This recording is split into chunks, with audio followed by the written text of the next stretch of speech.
The air in Boston during the winter of 1954 carried the usual Atlantic chill, but inside the walls of the Peter Bent Brigham Hospital, the atmosphere was thick with a tension that would soon alter the course of human biology.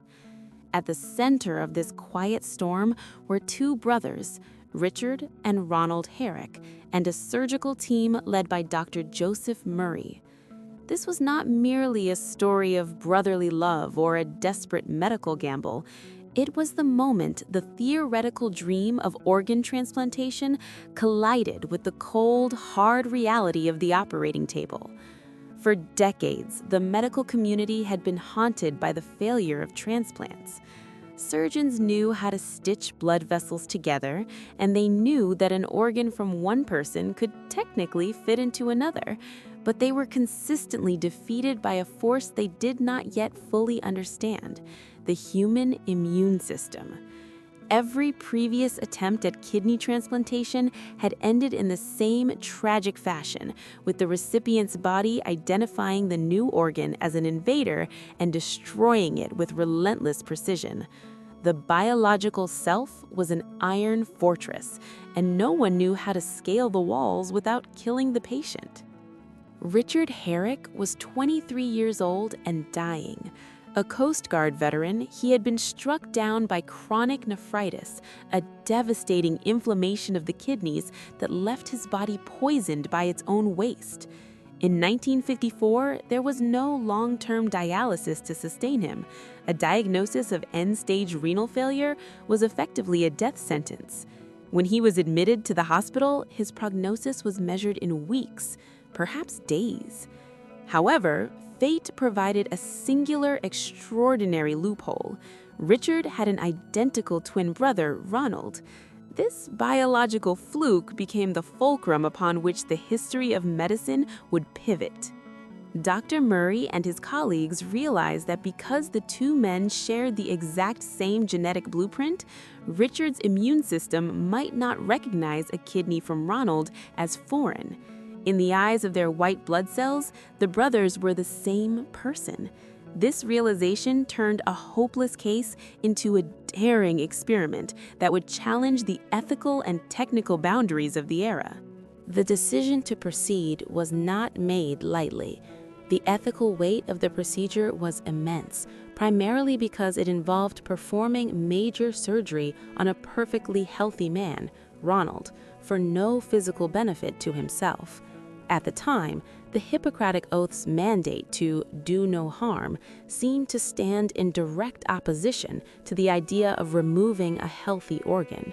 The medical team had to be certain that Ronald was acting of his own free will and that he fully understood the risks of living with a single kidney. To ensure total transparency, the doctors even involved the legal system and religious leaders to weigh in on the morality of the act. Once the ethical path was cleared, the focus shifted to the daunting technical challenges. Dr. Murray had spent years practicing on dogs, refining the U-stitch technique to connect delicate vessels and determining exactly where in the pelvic cavity the new kidney should be placed to ensure proper drainage.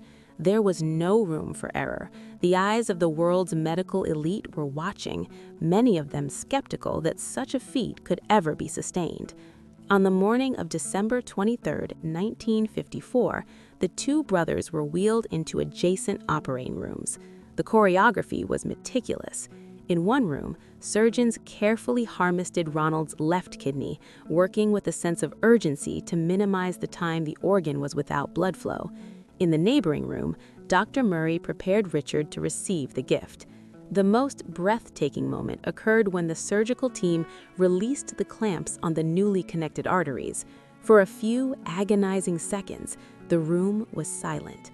Then, as the blood began to flow from Richard's body into Ronald's kidney, the organ turned a healthy, vibrant pink.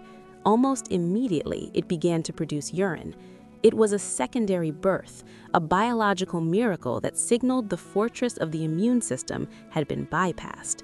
The success was instantaneous and undeniable. Richard's uremia began to clear, his color returned, and for the first time in history, a transplanted organ was functioning perfectly within a new host.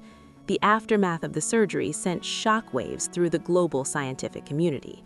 Richard lived for 8 more years, eventually marrying the nurse who had cared for him during his recovery and fathering 2 children. While 8 years might seem brief by modern standards, in 1954, it was an eternity granted to a man who had been days from the grave. More importantly, those years proved that the technical hurdles of transplantation were surmountable.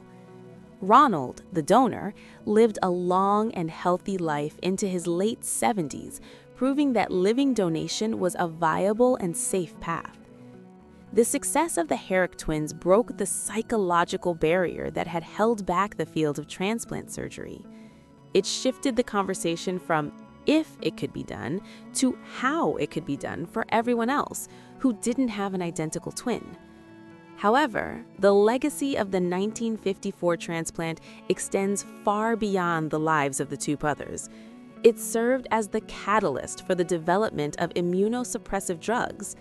Scientists realized that while the twin loophole worked for the Herricks, the rest of the world needed a way to trick the immune system chemically. The success in Boston provided the necessary momentum and funding for researchers to develop drugs like azathioprine and later cyclosporin, which eventually allowed for transplants between unrelated donors. Dr. Joseph Murray would eventually be awarded the Nobel Prize in Physiology or Medicine in 1990 for his pioneering work, a recognition of the fact that he hadn't just saved one man, but had opened the door to saving millions. Today, as we look back on that snowy December day in Boston, we see the birth of a new era of humanity. Organ transplantation is now a routine miracle, extending to hearts, lungs, livers, and even faces. It all traces back to the courage of a dying sailor, the selflessness of his brother, and the steady hands of a surgical team that refused to accept the impossible. The Herrick twins did more than just share an organ. They gave the medical world the proof it needed to believe that death could be deferred through the ultimate act of sharing. Their story remains a testament to the power of scientific inquiry tempered by ethical rigor, and it continues to inspire the doctors and patients who walk the halls of the Brigham and hospitals around the world today, forever changing what it means to heal.